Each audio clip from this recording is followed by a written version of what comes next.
Bonjour à toutes et tous, nous sommes toujours à Nogaro pour les Coupes de Pâques. Les Coupes de Pâques qui marquaient la rentrée du championnat de France FFSA GT. Nous sommes déjà à la 7e année de ce championnat dans sa version GT4 et on s'est dit que pour ces Coupes de Pâques de Nogaro, on allait innover un petit peu avec un petit débriefing en vidéo. Donc avec Pierre, on a couvert le meeting tous les deux ici à Nogaro depuis le début. Et on s'est dit qu'on allait vous faire les plus, les moins du meeting de ces Coupes de Pâques de Nogaro où on a mangé des belles pommes qui étaient en plus à l'effigie du championnat. Donc, championnat plutôt Voilà, sympa. petite corbeille de fruits remise aux équipes pendant la journée de ce lundi de Pâques On mangera plus tard. qu'on mangera plus tard.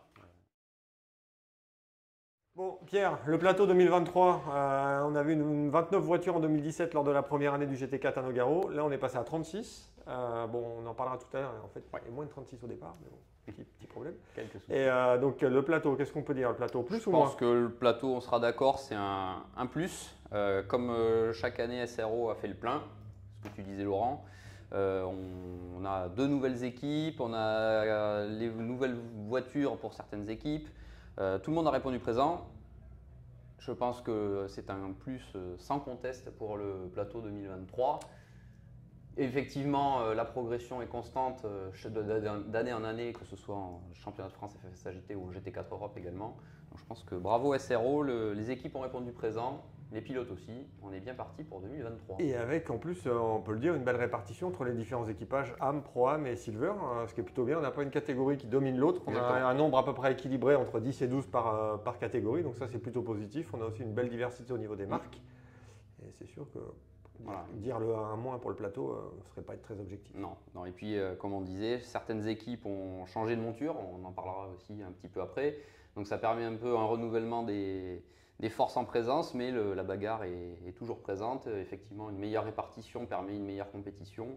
Pas juste 4 voitures ou 5 voitures dans une catégorie. Donc, la saison est bien lancée. On espère que l'élan sera maintenu jusqu'au Paul Ricard, mais on a peu de doutes quand on connaît la compétence du promoteur SRO Motorsport. Il n'y a aucun souci à se faire là-dessus. Donc, Pierre, Nogaro, soleil pendant tout le meeting. Oui. Le public, selon toi, il est venu ou il n'est pas venu? Bon, c'est un grand plus en 2023. Le public était présent. On a vu le paddock, on a vu les campings remplis, donc il n'y avait aucun problème pour la présence du public. Bravo à Caroline Diviès et à ses équipes qui ont encore attiré beaucoup de monde sur le circuit pour l'Armagnac. Donc le public, je pense que c'est un franc succès pour cette édition 2023. On n'a pas encore le chiffre exact à l'heure où on vous fait cette vidéo, mais on devrait être dans la continuité des belles années précédentes. Et l'Armagnac, il était comment? Je n'ai pas eu ce... Donc on rajoute pas le petit Voilà. à consommer avec modération. Non, non, non. Non, mais c'était un petit peu. Enfin, on l'a vu, on le voyait ces derniers jours à la mi-journée quand il fallait acheter à manger et tout. C'était, il y avait quand même une queue assez importante. Et l'avantage à Nogaro, c'est qu'il y a quand même deux paddocks. Oui, exact. Donc les gens peuvent voyager d'un paddock à l'autre. Et l'autre avantage aussi, c'est que une fois que tu as payé le ticket et que tu es rentré sur le circuit, tu peux aller te promener partout. Et ça, c'est un vrai plus. Et ouais, je suis d'accord avec Puis les tribunes permettent public. une vue Ouais. relativement d'ensemble du circuit, notamment dans la partie finale, avec, après la ligne droite de l'aérodrome. Donc c'est vrai que c'est un circuit qui est favorable au public à tout point de vue. Donc, là. Bon Laurent, on va passer à l'aspect un peu plus sportif de ce premier meeting du championnat de France FFSA GT. Qu'est-ce que tu penses de la victoire en ce lundi de Pâques de Teddy et Jimmy Clairet? Je pense que c'est un bon point et tu vas peut-être nous expliquer pourquoi. Bah, c'est un bon point. Bon, alors déjà, je vais sortir mon petit plus, parce que pour moi, c'est un vrai plus. C'est un plus de voir les deux frères qui débutaient dans le championnat et qui débutent dans ce style de voiture gagner une course. On sait qu'en course 1, ils n'ont pas eu de chance parce que l'arrêt n'a pas forcément été opportun au bon moment. Et on a tout rectifié du côté de chez AVR Avatar. Donc c'est une victoire et ça montre aussi que la filière TC France, parce que c'est donc Teddy qui est le champion incontesté du TC France 2022, a récupéré une bourse pour pouvoir passer en GT4 et que ça a fonctionné parce qu'il gagne une course dès le premier meeting et que ça fonctionne. Et Et en plus, bah, c'est pas les seuls. Non, exactement. Comme tu dis, on peut penser à Carla Debar, qui est également en championnat de France cette année avec son père sur la BMW L4. Quatrième en course 1 en AM, dans la classe AM. Donc c'est également une validation. On a Vinny Beltramelli, c'est un poil différent puisqu'il était déjà en GT l'an dernier, mais il a fait le saut du TC au GT4 en 2022. Et aujourd'hui, il est encore en championnat de France FFSA GT. La filière marche vraiment. On a également l'exemple de l'écurie VSF, tu vas pouvoir en parler, qui passe, elle, en tant qu'équipe, du TC au FFSA GT, dans le même cadre de promotion de SRO Motorsport. Voilà, c'est une réussite, je pense qu'il n'y a pas trop de débat là-dessus, parce que bon, c'est sûr que quand le championnat s'est lancé, on pouvait se poser des questions sur le plateau, mais comme quand tout championnat se lance, là, on a vu le plateau TC est conséquent cette année. Et cette filière, c'est aussi la raison de l'attractivité du TC. Et je pense que ça peut que mettre en avant le TC parce que ça prouve que ça fonctionne. C'est pas comme si c'était juste le fait de venir et qu'au final personne n'y arrivait. Là, ça prouve, on l'a prouvé, c'est quand même court, c'est la 3e année du championnat de France TC de tourisme. Donc forcément, non, c'est un vrai, je pense que c'est un vrai plus et j'espère que ça va en inciter d'autres à franchir le pas après le TC, de venir se rôder un petit peu aux équipes GT4. Je ne voudrais pas dire, mais pendant qu'on parle, tout un plateau de Twingo. Exactement. Parce qu'il y a aussi la Twin Cup à Nogaro. Qui a fait le plein, comme tous les plateaux, sur la F4. On devrait engager une voiture d'ailleurs. On devrait peut-être demander une voiture Endurance Info. Exactement. Orange et noir. Faire une course de Twin Cup. Pourquoi pas? On s'en renseignera, on verra. On verra plus tard, pour les de Pâques 2024. Avec un team manager, on cherchera, mais on a quelques pistes. On verra qui on peut contacter. On y arrivera. Pierre, bon, c'est Coupe de Pâques aussi, c'était l'occasion de voir en championnat de France GT qu'on avait 3 féminines. Alors, c'est la première fois et pas la première fois, puisque l'année dernière, ici à Nogaro, on avait les sœurs Coloc qui avaient roulé chez Buguera, mais pas sur une saison complète. Là, on a quand même 3 filles, dont un équipage féminin sur une saison complète, par une sélection qui a été mise en place par Matmut Evolution, qui est le nom du team, et donc c'est la structure de Jérôme Polican qui s'est occupé un petit peu de la sélection. Et évidemment, on ne savait pas trop quel crédit apporter parce que c'est un championnat spécifique où il faut un petit peu d'expérience. Mais il y a Gabriela Gilkova qu'on a vu dans le championnat GT4 Germanie, qui est loin d'être une débutante, et Lucille Cipriano qu'on a vu dans le passé aussi en Porsche Carrera Cup France. Exact. Et franchement, je ne sais pas ce que tu en penses. D'ailleurs, je n'ai pas sorti le plus parce que je peux déjà vous le dire, c'est déjà un plus. Parce que déjà, elles ont fait un podium. Alors, ok, il y a eu une disqualification en Corse 1, mais elles ont à la régulière 4e dans leur catégorie en Pro-Am. Ça a été un petit peu plus compliqué en course 2, sachant en plus qu'elles ont dû s'arrêter 5 secondes de plus que les autres parce que par rapport à la répartition des équipages, elles auront une pénalité supplémentaire. Mais c'est tout gagnant. Carla Debar aussi, hein, on en a parlé juste avant, qui a aussi montré qu'elle savait tourner un volant, même si elle passe du TC au GT4. J'espère que ça va encourager encore d'autres féminines à venir dans ce championnat. Non, bien sûr, c'est un plus. Matmut Evolution a mis en place une filière en fin d'année 2022, la sélection a été faite, ils se sont appuyés sur les compétences, comme tu disais, de Jérôme Polican et Guillaume Andrieux qui gèrent spécifiquement cet engagement en GT4. Donc la base est plus que solide, on connaît la réputation d'ASP. La filière fait déjà son effet. Maintenant, il faut confirmer sur la durée d'une saison avec Gabriela Gilkova effectivement et Lucille Cipriano qui ont des passés différents en sport auto, mais peut-être aussi complémentaires dans un sens. Et Carla qui elle roule avec son père Eric, qui apporte toute son expérience, j'imagine, à sa fille. Et les débriefings doivent être sympathiques. Et on peut aussi signaler qu'il y a aussi on a aussi des féminines en championnat de France tourisme. Oui, exactement. Donc les filles arrivent en championnat de France des circuits. C'est une bonne nouvelle.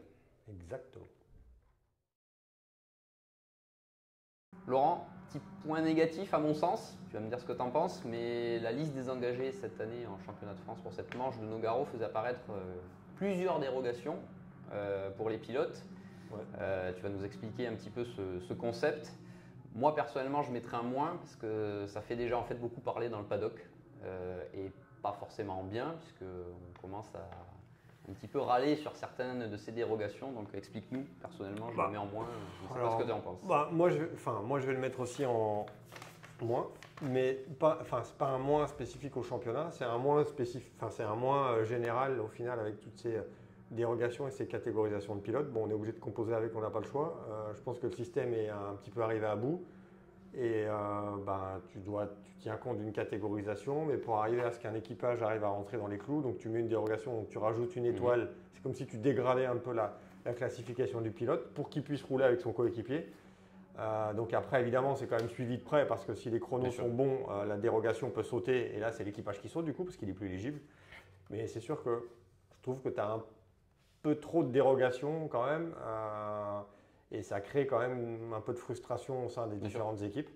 Maintenant, c'est pas simple parce que si tu peux pas faire rouler cet équipage-là, ben, tu te prives d'un équipage, ça fait une voiture en moins.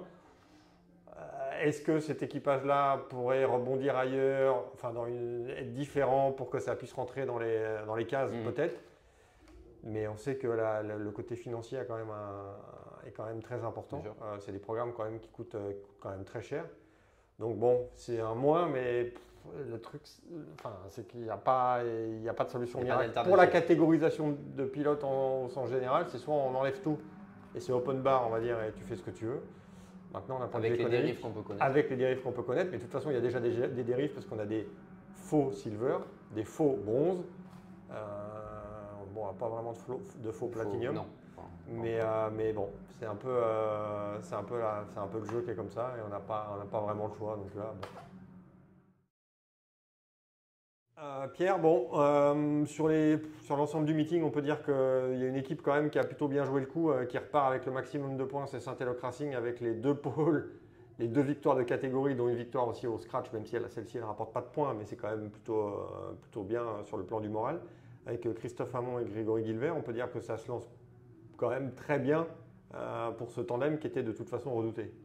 Sur le papier, je pense que quand on a l'un des meilleurs pilotes pro, bon, même si Grégory n'est pas forcément aujourd'hui un pilote vraiment professionnel au sens propre du terme, et l'un des meilleurs pilotes âme de ces dernières années avec Christophe Hamon qui a brillé tant en France qu'en Europe, sur le papier, c'est l'équipage parfait. Premier meeting, je pense qu'ils font le score rêvé. Oui, c'est un plus massif pour l'Audi R8 LMS numéro 42. Je pense qu'il faudra les surveiller jusqu'au Paul Ricard parce qu'ils ont sur le papier tout pour réussir. Ils ont l'équipe technique qu'on connaît depuis très longtemps, que ce soit en GT3 ou en GT4. Ils ont une voiture que les 2 pilotes connaissent par cœur.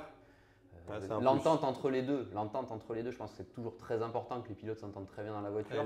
Elle va au-delà de la voiture d'ailleurs. Exactement, ils sont amis dans la vie hors du baquet. C'est forcément plus que positif pour progresser sur une saison parce que la seule question qu'on pouvait se poser, c'est comment Christophe Hamon, qui refaisait son retour chez Saint-Eloque, allait aborder cette saison avec Grégory. Bon, en 2 séances d'essais libres, 2 séances de qualification et de course, ils ont déjà posé plusieurs réponses, sachant que Nogaro n'est pas historiquement le meilleur circuit pour l'Audi.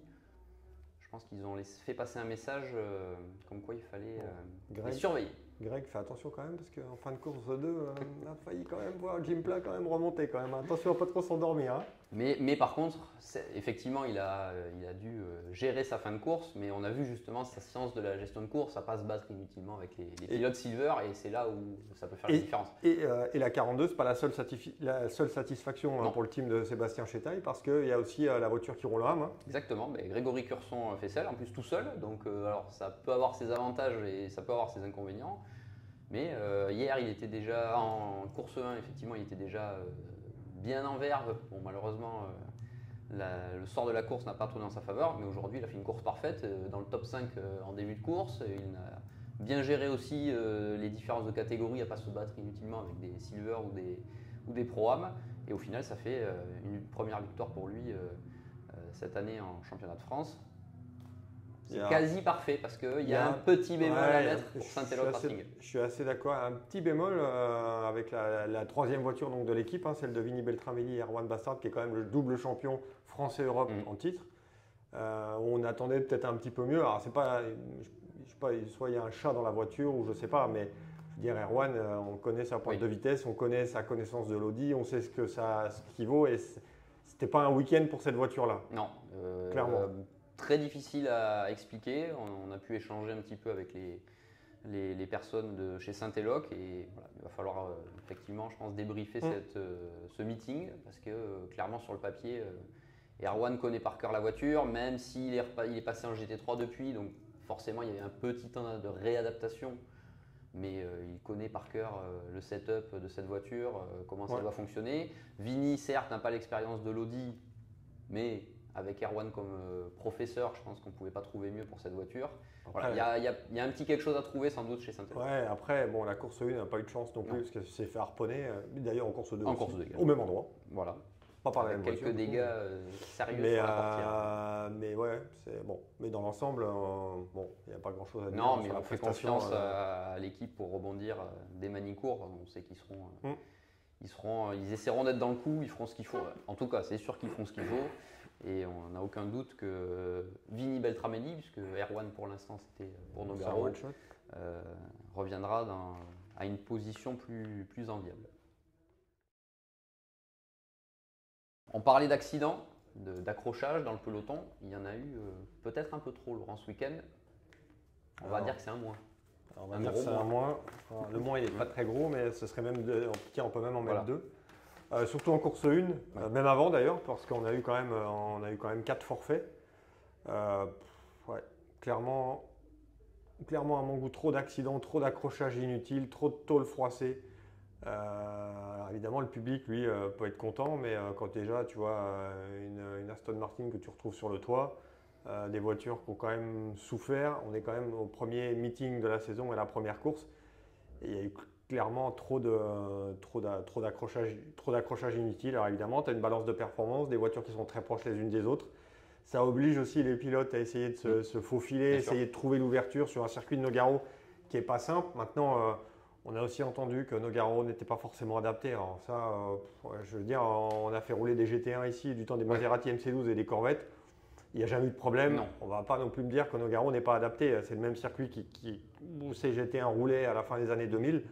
Je veux dire, à un moment, soit il faut taper plus en termes de sanctions, et tout de suite et dès le début. Voilà, mettre clairement les points sur les i. Et parce que là, franchement, non. Là-dessus, moi je suis pas content. Bon, c'est pas moi qui paye, tu me diras, mais là-dessus, c'est beaucoup trop. Non, je suis d'accord.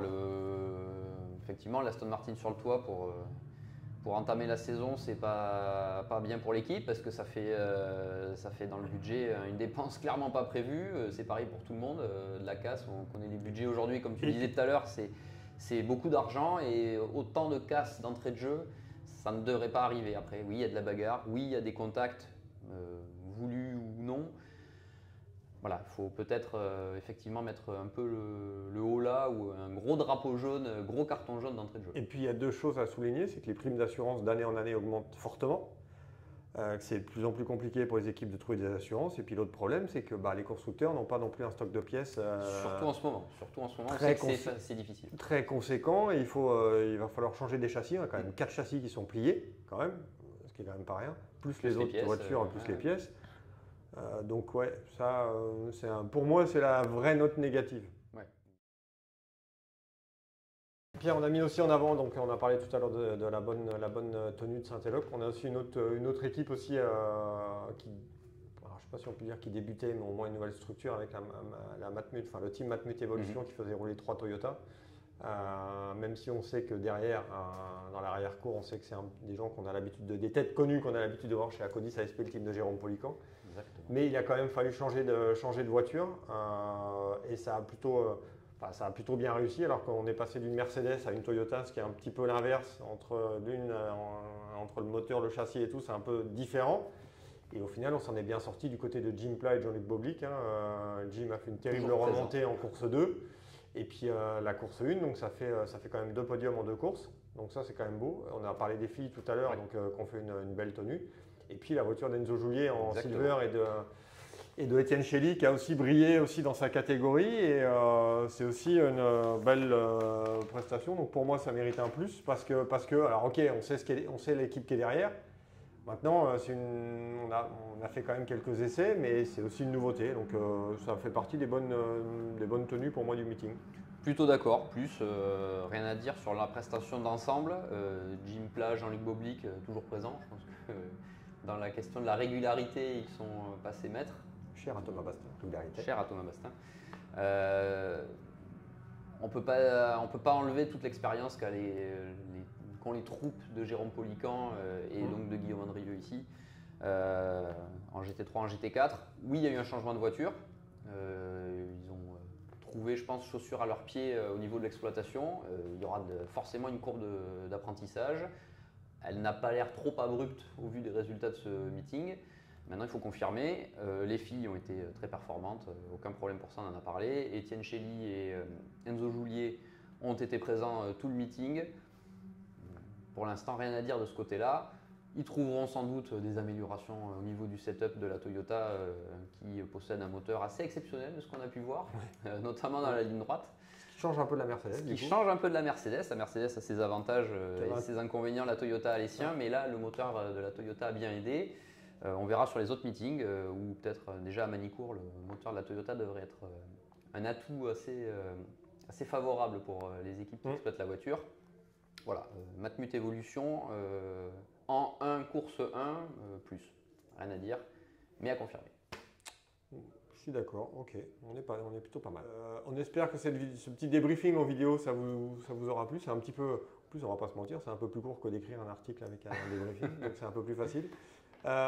Si ça vous a plu, on essaiera d'en faire d'autres, qu'à faire. Si ça vous a pas plu, on en fera peut-être d'autres quand même. Voilà. Mais dites-nous, c'est intéressant. C'est un test, on fait des tests. On a fait aussi une vidéo sur justement à la découverte un petit peu du type Matmut Evolution.